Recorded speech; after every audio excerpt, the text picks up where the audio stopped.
Anthropomorphic animals have fascinated humans for as long as 40,000 years, appearing in mythology, religious texts, and historical records of numerous societies all over the world. One of the more enduring legends is about creatures that has canine characteristics. Some say they are shapeshifters. Others state that they are dog-headed. Today, they are even somewhat considered a cryptid. But unlike cryptids or creatures like werewolves, they are a category all on their own, given their strange place in history. Cynocephali.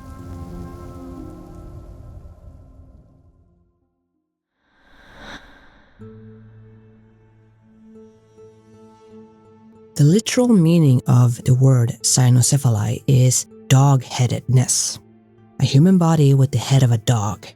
The word comes from Greek, where much of the reports also originates.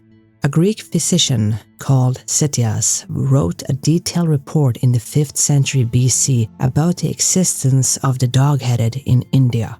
In the report, Ctesias wrote, "On these mountains there live men with the head of a dog, whose clothing is the skin of wild beasts. They speak no language, but bark like dogs, and in this manner make themselves understood by each other. Their teeth are larger than those of dogs, their nails like those of these animals, but longer and rounder. They inhabit the mountains as far as the river Indus. Their complexion is swarthy. They are extremely just, like the rest of the Indians with whom they associate. They understand the Indian language, but are unable to converse, only barking or making signs with their hands and fingers by way of reply, like the deaf or dumb. They are called by the Indians kalistri, in Greek cynocephali. They live on raw meat and number about 120,000. Ctesias wasn't the only one who wrote about these creatures. Greek historian Megasthenes would also claim to know about these dog-headed people that resided in the mountains of India. He wrote that while on many of the mountains, there lives a race of men having heads like those of dogs, who were clothed with the skin of wild beasts, whose speech is barking, and who, being armed with claws, live by hunting and fowling. Roman author Claudius Aelianus also wrote about the dog-headed tribes of India, also mentioning the exact same details. And here are the Indian ones, namely the beetles and the so-called dog-heads, to whom the appearance of the body and nature gave the name. But they have the other things of men, and disguised they walk in the skins of beasts. But it wasn't just India that was said to be the place where these creatures resided. Herodotus would also report that there were claims by ancient Libyans that these creatures inhabited the east of their lands. He wrote, "For the eastern region of Libya, which the nomads inhabit, is low-lying and sandy as far as the Triton River. But the land west of this, where the farmers live, is exceedingly mountainous and wooded and full of wild beasts. In that country are the huge snakes, and the lions, and the elephants, and bears and asps, the horned asses, the cynocephali, and the headless men that have their eyes in their chests, as the Libyans say, and the wild men and women, besides many other creatures not fabulous." The references to these dog-headed people did not stop with Greek and Roman antiquity, rather it would continue on.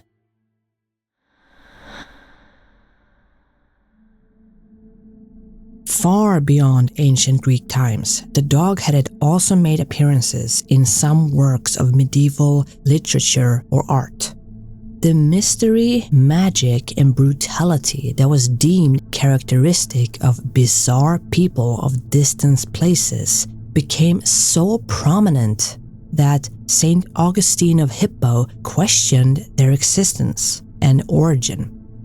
In The City of God, Book 16, Chapter 8, he writes, "What shall I say of the Cynocephali, whose dog-like head and barking proclaim them beasts rather than men? But we are not bound to believe all we hear of these monstrosities." Then we get to a more interesting depiction commonly found in the Eastern Orthodox Church, which is the depiction of Saint Christopher having the head of a dog. The earliest Greek and Latin accounts of Saint Christopher say that he was a soldier that would become a martyr for his faith. The story goes that during the reign of Emperor Diocletian, there was a man named Reprobus who was captured by Roman forces fighting against tribes dwelling to the east of Egypt. This man was then forced to join the Roman unit of the Marmarite. He was said to be of enormous size and had the head of a dog. Roman writer Pliny the Elder would also report that the Cynocephali of Ethiopia were men with the heads of dogs. Now, he is not referring to Ethiopia as the country we know today. Rather, Ethiopia was the name used to describe the areas of Africa that was west and south of Alexandrian Egypt. And according to Pliny, it was also the home of the dog-headed. As for the man captured by the Romans, Reprobus would later be transferred to Syrian Antioch, where Bishop Peter of Attalia baptized him and where he later would be martyred. This tale and this depiction of Saint Christopher is not seen as canon by the Church and has even been proscribed in Eastern Orthodoxy. But it is a tale that has been explored by other writers, such as the German bishop and poet Walter of Speyer, who wrote in another tale of Saint Christopher that he was a giant of a cynocephalic species in the land of the Chianeans, who ate human flesh and barked. But when this man met the Christ child, he would grow to regret this bestial behavior, and he would become baptized. And after being baptized, he was rewarded with a human appearance and would devote his life to Christian service. There are actually other depictions of cynocephali in certain Christian traditions. For instance, there is a description of two saints, Arakas and Augani, with a dog's head.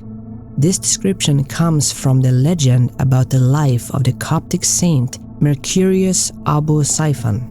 According to the legend, the two cynocephali devoured the grandfather of Saint Mercurius and were preparing to eat his father when an angel appeared and surrounded them with a ring of fire. They repented and became companions of the father and later accompanied Mercurius into battle. And like previous, tales of these beings would continue on as time passed. Another reference to cynocephali can be found in an old Welsh poem as enemies of King Arthur's retinue. They would encounter the dog-headed in the mountains of Edinburgh, and hundreds of them would fall at the hand of Arthur's warriors. Even as more and more people traveled to explore the world, the mentions of the dog-headed did not end. For instance, the travels of Marco Polo mentions dog-headed barbarians that lived on the Andaman Islands. Another mention can be found in the voyage and travels of Sir John Mandeville, where dog-headed men are described as inhabiting the Nicobar Islands. And Christopher Columbus would also make mention of dog-headed people. He reported that the indigenous people of the Caribbean, the Taino, were familiar with the cynocephali.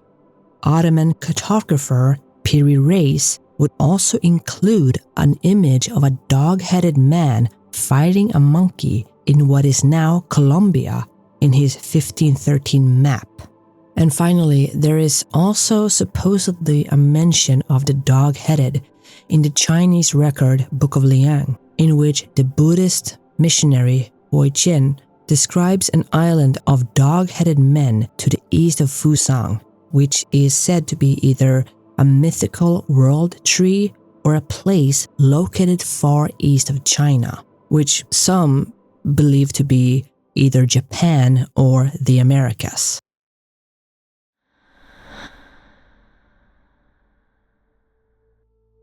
As you probably figured by now, there are a lot of references to these beings throughout and in various locations in the world. I only highlighted a few of them. But the question remains, where does these stories come from? While the dog-headed are sometimes linked to werewolves or wolf-like creatures, they are not the same. The interesting thing about this is that many scholars who reported about the Cynocephali did so in a manner that seemed to indicate that they fully believed that they existed in some distant land somewhere, even going so far as debating whether or not these creatures had souls. But as exploration of the world would increase, the further away the Cynocephali were said to live. The biggest theory regarding the origin of this creature is that this word was not meant to be taken literally. Rather, it was used to describe or depict certain peoples negatively. For instance, in the life of Charlemagne by Notker, the Norse would be described as dog-headed. The word dog was, and sometimes still is, used as an insult. So the theory goes that it's possible that these animalistic features were given to specific groups to represent how bestial they were seen, how they were barbarians far removed from the civilized world. And this is possibly true for the Greek and Roman writings of Cynocephali as well. Then you have the famous depiction of Saint Christopher. In that case, it's theorized that the depiction of him with a dog's head is because of a translation error. To be more specific, the similarity between the Latin word for dog, canis, and the word Canaanite. Canaan was a region of the southern Levant in the ancient Near East, and is believed to be where Saint Christopher was from. An interesting detail about that is that Canaan is also the land where the Nephilim was said to reside, which might also play into the tale of Reprobus being a giant man. In short, the main theory here is that the Cynocephali is less actual creatures and more a representation of outsiders. A phrase meant to be descriptive of a specific group or a characteristic of that group, and not meant to describe an actual race of beings. To take this argument even further, we can put it in a more modern context and look at words such as bull-headed or pig-headed. We know that these words are meant to describe a characteristic, not an actual creature. But if there was a translation error or a misunderstanding, it might be possible that sometime in the future, someone might take this to mean that we lived in a time where there were bull-headed or pig-headed people roaming the world, which is both amusing and terrifying.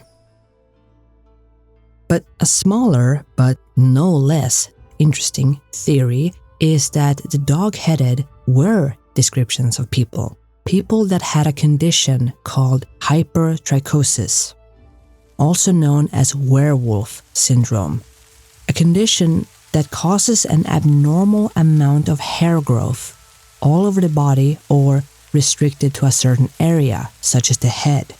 So the idea here is that maybe at some point in the distant past, a traveler went to a specific area and encountered a person with this condition.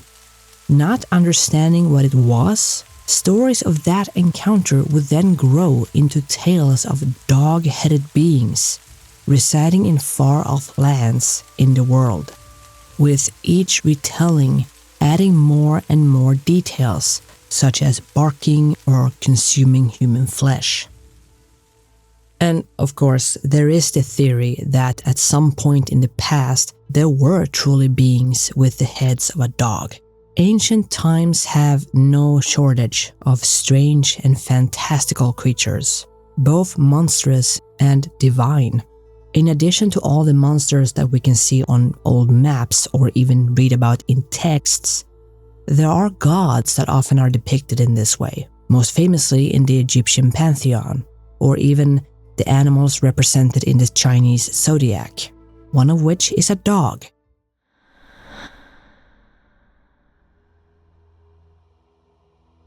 Like I said in the beginning, anthropomorphic animals have fascinated humans for as long as 40,000 years. And the question is, what is it about these creatures that have kept such a hold on human imagination for so long? It's perhaps a question that can be tied into our fascination with monsters, which is in fact a question that many scholars have tried to tackle.